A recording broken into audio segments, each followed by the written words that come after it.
बीकानेर से खबर है, जहां पर शिक्षा विभाग से जुड़ी बड़ी खबर सामने आई है। तबादला सूची निरस्त कर दी गई है। माध्यमिक शिक्षा निदेशक ने आदेश जारी किए। आशीष मोदी ने आदेश जारी करते हुए लिखा, 3 तबादला किए गए थे, उनको किया जाता है निरस्त। शिक्षक अब पूर्व स्थान पर ही रहेंगे। शिक्षक रिलीव किया गया है तो भी शिक्षक पूर्व स्थान पर ही ज्वाइन करेंगे।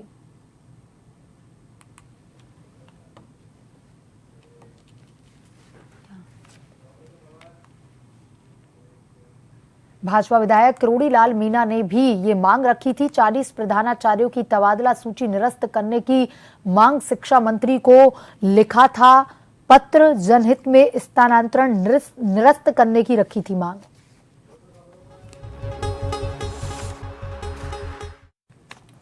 और इसी खबर पर ज्यादा जानकारी के साथ हमारे संवाददाता अनिल सैन फोन लाइन पर जुड़ चुके हैं। अनिल, आज सुबह 40 प्रधानाचार्यों की एक तबादला सूची जारी की गई थी, लेकिन अब उस तबादला सूची को निरस्त कर दिया गया। क्या कुछ अभी का अपडेट है अनिल?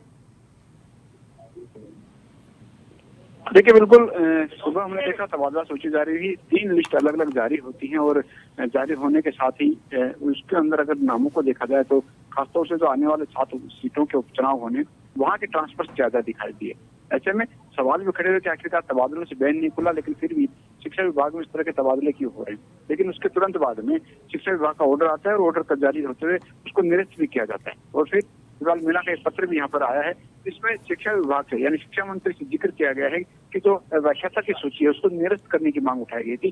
जनहित का हवाला देते हुए भाजपा विधायक करोड़ीलाल मीणा ने, जो कि मंत्री भी हैं, उन्होंने मांग रखी थी शिक्षा विभाग से कि तबादला सूची जो है उसको निरस्त किया जाए।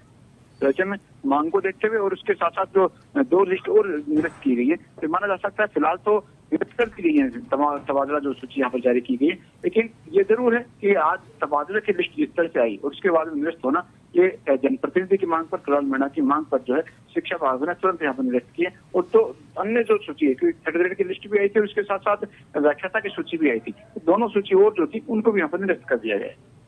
अरे देखिए, ये सूची जब जारी हुई थी तो इस सूची पर कई सवाल भी खड़े होने थे, क्योंकि सूची में ज्यादातर नाम जो थे वो दौसा से थे। और फिर उसके बाद डॉक्टर करोड़ीलाल मीणा ने भी ये पत्र शिक्षा मंत्री को लिखा और उसके बाद ही ये सूची निरस्त की गई। तो कहीं ना कहीं कई सवाल भी इस सूची को लेकर के अब खड़े होते हैं अनिल।